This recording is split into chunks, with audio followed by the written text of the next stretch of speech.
The 8th generation of Pokemon is coming at last, and it seems a lot of players have already had their hype killed. Various announcements regarding Pokemon Sword and Shield versions have kicked up an uproar that would make even an X-Ploud jealous, but the main revelation on everyone's minds is that this will be the first mainline Pokemon games to not include all 800 plus Pokemon of the previous games. Naturally, the gaming media is already at work portraying the complainers as entitled whiners for being angry about it, apparently not remembering the last time they tried that one. What I'm hoping to accomplish with this video is explain why I think people are upset that not all their old favorites are going to show up in the new game, because I think it's bigger than it looks on the surface. I'd imagine only including 500 Pokemon instead of 1,000 isn't going to be big enough to cause a massive sales tank because it's Pokemon. It's the biggest franchise worldwide. It's going to sell to children who are experiencing the series for the first time and don't know what we do. If you are still planning to buy Sword or Shield, I can't tell you that your decision is wrong, and you're part of the problem. Buying it or not is your decision and not mine, and I respect that. All I can do is suggest waiting to see if the games will still be good regardless of roster size, just like you should with any game. But until we get there, here's why the lower roster size has us all very confused. Number 1. There's no precedent. In series such as Monster Rancher or Digimon, they never include every character in existence in every sequel because they have to remodel or resprite the characters in nearly every release, and the companies behind these have nowhere near the resources of Nintendo or Game Freak. Sword and Shield's reduced roster is a first for Pokemon, however. Every generation up until now has the sprites of all the old Pokemon redone and reanimated. X and Y had all the old Pokemon modeled and animated, and Sun and Moon recycled all the models from X and Y. There are spin-offs like Conquest where not all the Pokemon are included, of course, but they were spin-off titles. They don't demand the same gold standard of the main flagship of the franchise, but even spin-offs exceed that expectation. The Stadium titles and the Ori games have every Pokemon in their generations modeled and animated beautifully. The DS Mystery Dungeon games had every Pokemon in their generation sprited. This is the first time Game Freak has decided not to include the entire roster of Pokemon, and it's rather jarring, chiefly because you can no longer catch them all like the tagline has said for decades now. To be fair, you've basically never been able to actually catch them all without jumping a few hoops. Each individual game doesn't have the full dex available. You have to interact with another player with the other version to finish the regional dex, which is an idea Pokemon is built upon, helping other players help you complete the Pokédex. But beyond the regional dex, you've got mythicals like Mew and Celebi, which are obtained only by being in the right place at the right time. But if you can't catch them all, that leads to another issue. Number 2. You'll end up playing less. To 100% a Pokemon game, even with all the transferring and trading, you're not completing the Pokédex unless someone, somewhere, has hacked in all the mythicals and other stuff and is distributing them through online trades, which won't be around forever either. So at first glance, not including 100% of the Pokemon doesn't look like an egregious problem when catching them all has been a stretch for a long time if you're not abusing a glitch in the Game Boy Color games or something. However, if you're not catching them all, what is there to do in Pokemon after the main campaign is over with? Post-game content is actually something the series struggles with. Usually, post-game in Pokemon amounts to a few extra maps and missions that are over rather quickly, unless it's Johto, the only game to provide an entire extra region to explore, and usually there's at least one battle facility for additional challenges. So how do you get more playtime out of Pokemon? You catch them all, that's how. My X version cartridge has more playtime on it than my white cartridge, simply because the Friend Safari got me interested in what I could find in my friends' safaris.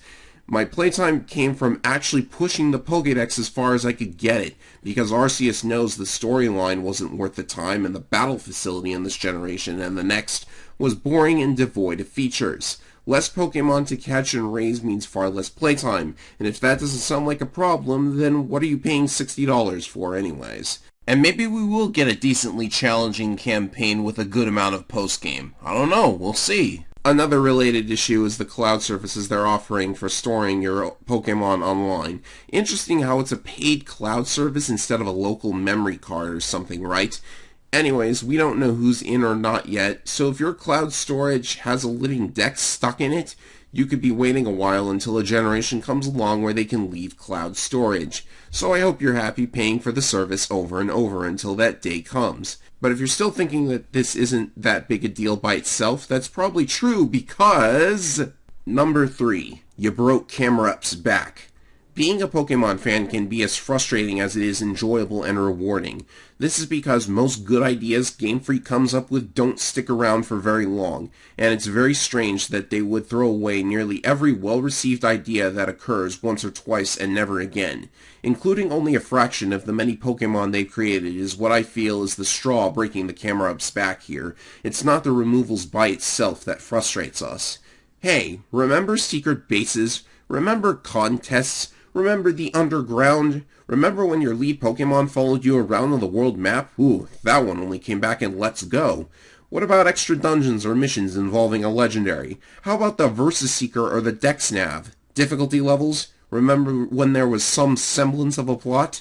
They're cutting Mega Evolutions and Z-moves too, come to think of it, and I never liked Megas that much, but isn't it rather strange that all of these cool ideas almost never get re-implemented in something that isn't a direct remake? Remember, every feature adds to what's on offer for your $60 and adds to your playtime more. Who's to say Dynamax and totally not Mega Evolution is sticking around in Generation 9? And I understand completely that it's kind of dumb to ask for more and more when you already have so much. Game Freak is only an indie company, after all. An indie company closely affiliated with Japan's biggest video game corporation and the developers of the most successful media franchise ever. I understand they may have been pressed for time, and if they are, I would politely request that they delay the game as long as they need to give us the best experience they can. I think the fan base can be patient about this kind of thing because they know it takes time and money, but patience starts to wear thin when... Number 4. They're making poor excuses. When the news initially broke that we were getting a mainline Pokemon game that doesn't include 100% of the Pokemon from previous games, Game Freak did in fact give their reasoning for why they're doing this. They're not good excuses. One of their stated reasons for the removals is that they wanted to ensure a more balanced environment for competitive battles. This is coming from the company that created Mega Rayquaza, or Megas in general, actually. It's a little hard to imagine Game Freak thinking that much about actual game balance. I beat Pokemon X by mashing the A button with my starter, just like most other games in the series. And speaking of competitive, just imagine all the players who spent time creating their teams. Now there's a chance they can't even be transferred and used going forwards. The other reason they've given is that they wanted to use less Pokemon so they could focus more on improving the graphical fidelity, and that's totally understandable. It's like I said, if they had to model 900 plus Pokemon and all their forms yet again, that would suck, right? If they removed half the roster and gave us something to get excited about in return, I guarantee you this wouldn't be as big a problem as it is. Except, well, have you actually seen the trailer? They're using the same models from the 3DS games for older Pokemon, and the boring animations are still the same as well. If they're going to just use the 3DS models, what is stopping them from including all Pokemon from the 3DS games? If all they have to do is copy and paste it over, maybe touch them up a little. The Switch is more powerful and has more memory in the cartridge. Why is this an issue? Not to mention the graphical problems that others have spotted in the trailer, such as that one tree that looks like it was copied from Ocarina of Time or something. Now, this isn't meant to bash on Sword and Shield having poor graphics, because we all know graphics don't make the game, but it really confuses me why they would not include all the Pokemon, recycle the 3DS models again, and then claim that they did all this to focus more on the graphics when almost nothing seems to have improved. They actually lied. And that has me very confused. What's actually going on here? It can't cost that much less to do it this way, can it?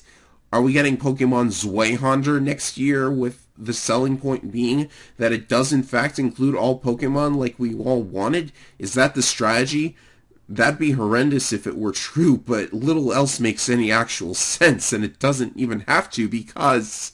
Number 5. They don't have a reason to care. Let's be real here. there isn't much that will change the fact that the game will sell, because Pokemon always sells, because it's aimed at children who have never played a Pokemon game before and won't know what the hardcore veterans of the series are going through. They know this, and they think it means they can cut as many corners as they want and still make more money. Not only that, a gacha game for mobile has also been announced, meaning that this is likely going to be the mega moneymaker for Game Freak from now on. This is an unfortunate turn that many gaming companies are taking, going for maximum profit instead of giving us a better experience, taking pride in their work, and delivering the best product they can. So what do we do about it? I don't know if there's much we can do. Voicing our opinions is always encouraged, so long as it's in a civil and respectful manner, mind you. Harassing Masuda on Twitter isn't going to help, and throwing insults at him or anyone else is even worse. But unless Game Freak actually listens, which they have no real reason to, the best way to go from here is to wait and see if Sword and Shield actually deliver a great experience, regardless of how many Pokemon there are, which is what I'll be doing, and I recommend that you buy it for the giant cake Pokemon! Buy it, buy it, buy it! Again, if you intend to buy either version, regardless of everything I talked about, you're more than welcome. I respect that decision, but I hope that I have communicated why I, and many, many other longtime Pokemon veterans, are equal parts frustrated, upset, confused, and depressed about this latest decision by Game Freak. We've supported them no matter how many times they've made decisions like this. If Sword and Shield don't turn out to be excellent in their own right, I don't know if I'll be able to keep supporting them. Thank you for listening to my rambling, and I hope I have gotten my points across. A giant cake Pokemon? They were clearly inspired by Pokemon Sweet version. Where's my check, Game Freak?